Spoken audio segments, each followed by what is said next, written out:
নিপীড়ন এতটাই গভীরে যায় যে ভুক্তভোগী নিজেও বিশ্বাস করতে শুরু করেন, হয়তো সত্যিই আমি কম।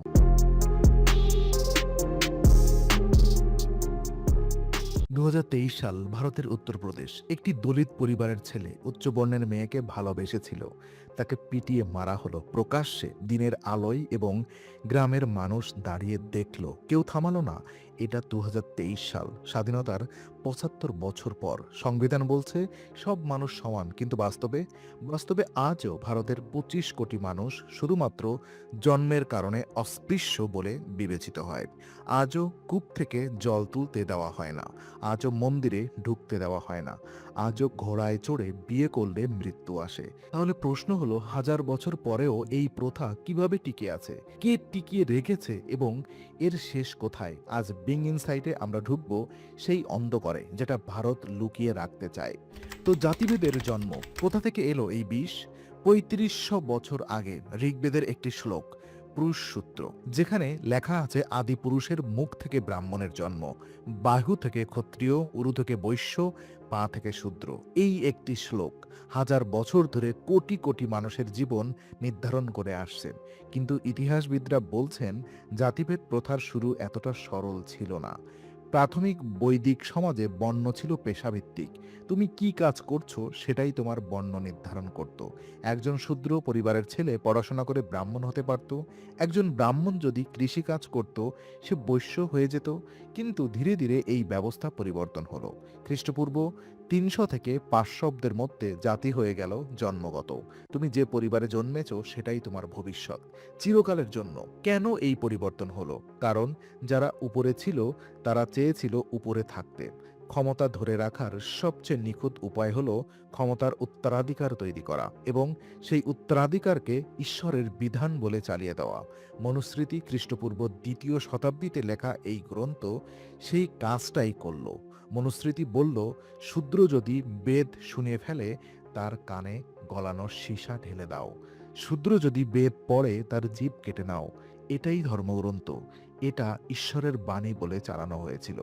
অস্পৃশ্যতা মানবতার সবচেয়ে বড় অপমান। ৪টি বর্ণের নিচে আরও একটি শ্রেণী ছিল, যাদের কোনো বর্ণই ছিল না, অস্পৃশ্যতা, অচ্যুত, আজকের ভাষায় দলিত। এই মানুষগুলো কি অপরাধ করেছিলেন?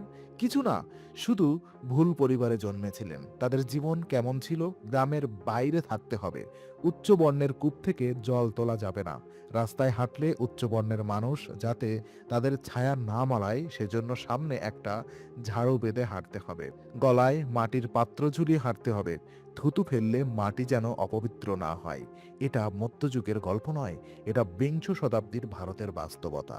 তো ব্রিটিশ ভারতের আদমশুমারিতে দেখা গেছে ১৯৩০ সালে দক্ষিণ ভারতে অনেক অঞ্চলে দলিতদের নির্দিষ্ট সময়ের বাইরে রাস্তায় বের হওয়া নিষেধ ছিল, কারণ সূর্যের আলোয় তাদের ছায়া লম্বা হয় এবং সেই ছায়া উচ্চ বর্ণের গায়ে পড়লে সেটা অপবিত্র হয়ে যায়। এই অবিশ্বাস্য, অমানবিক বিশ্বাস ১০০০ বছর ধরে কোটি মানুষের জীবন নিয়ন্ত্রণ করেছে। আম্বেদকর, যে মানুষ পুড়িয়ে দিয়েছিলেন মনুস্মৃতি।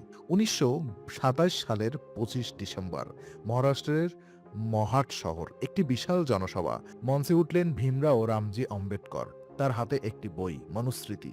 তিনি সেই বইটি আগুনে ছুড়ে দিলেন। পুরো ভারত স্তব্ধ হয়ে গেল। আম্বেদকর নিজে দলিত পরিবারে জন্মেছিলেন। স্কুলে তাকে আলাদা বসতে হতো। শিক্ষক তার খাতা ছুতেন না। পানির কলসি তার নাগালের বাইরে রাখা হতো। কিন্তু এই মানুষ পড়াশোনা করলেন, কলম্বিয়া বিশ্ববিদ্যালয় থেকে পিএইচডি করলেন, লন্ডন স্কুল অব ইকোনমিক্স থেকে ডিগ্রি নিলেন এবং ফিরে এসে লড়াই করলেন। তিনি বললেন, জাতিভেদ শুধু সামাজিক সমস্যা নয়, এটা একটা অর্থনৈতিক ষড়যন্ত্র। উচ্চবর্ণ দলিতদের শিক্ষা থেকে বঞ্চিত রাখে, কারণ শিক্ষিত দলিত প্রশ্ন করবে। তারা সম্পদ থেকে বঞ্চিত রাখে, কারণ সম্পদশালী দলিত স্বাধীন হবে। তারা ধর্ম থেকে বঞ্চিত রাখে, কারণ ধর্মীয় অধিকার মানে মানবিক মর্যাদা। আম্বেদকর ভারতের সংবিধান লিখলেন, সংরক্ষণ ব্যবস্থা চালু করলেন এবং জীবনের শেষ দিকে ১৯৫৬ সালে হিন্দু ধর্ম ছেড়ে বৌদ্ধ ধর্ম গ্রহণ করলেন। তার সাথে সেদিন ৬ লক্ষ দলিত একসাথে বৌদ্ধ হয়েছিলেন। ইতিহাসের সবচেয়ে বড় ধর্মান্তকরণ। এটা শুধু ধর্ম পরিবর্তন ছিল না, এটা ছিল বিদ্রোহ। সংবিধান বনাম বাস্তবতা, কাগজের স্বাধীনতা। ১৯৫০ সাল ভারতের সংবিধান কার্যকর হলো। অনুচ্ছেদ ১৭, অস্পৃশ্যতা বিলুপ্ত। অনুচ্ছেদ 15 জাতীয় ভিত্তিতে বৈষম্য নিষিদ্ধ। কাগজে লেখা হলো সব মানুষ সমান, কিন্তু বাস্তবে ন্যাশনাল ক্রাইম রেকর্ড ব্যুরো তথ্য বলছে 2022 সালে ভারতে দলিতদের বিরুদ্ধে 57,582টি অপরাধের ঘটনা নথিভুক্ত হয়েছে। প্রতিদিন গড়ে 158টি ঘটনা, এবং বিশেষজ্ঞরা বলছেন বেশিরভাগ ঘটনা আদৌ নথিভুক্ত হয় না, কারণ ভুক্তভোগীরা জানেন পুলিশ স্টেশনে গেলে হয়তো আরও বিপদ। ল্যান্সেট জার্নালে প্রকাশিত একটি গবেষণা বলছে ভারতীয় দলিত শিশুদের অপুষ্টির হার উচ্চ বর্ণের শিশুদের তুলনায় উল্লেখযোগ্যভাবে বেশি।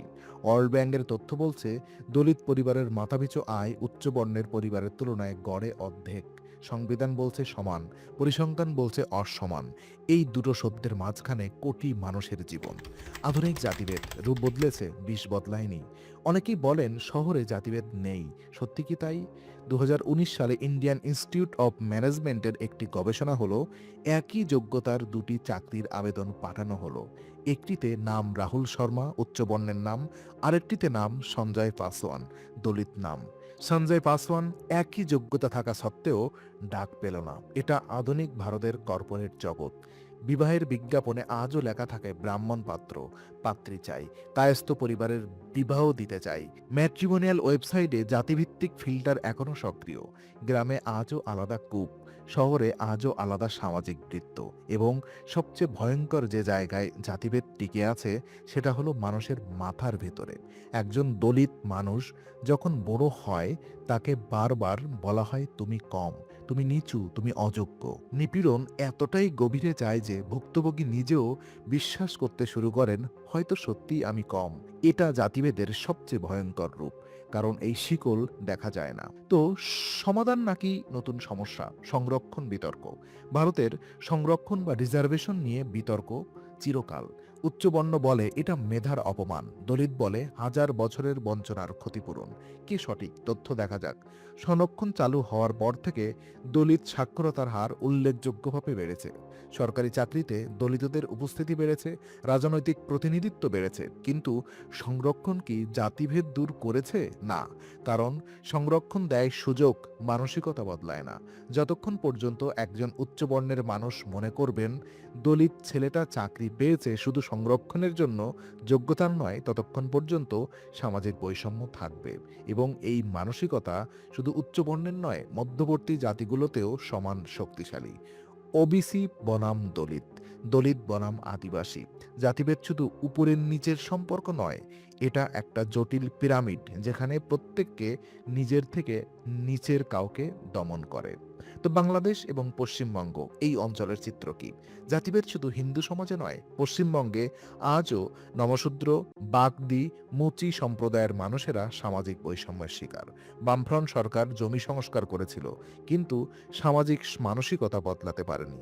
বাংলাদেশ হিন্দু সম্প্রদায়ের ভেতরেও জাতিভেদের প্রভাব আছে, এবং মুসলিম সমাজেও আশরাফ আতরাফ বিভাজন, উচ্চবংশীয় মুসলিম বনাম নিম্নবর্গের মুসলিম।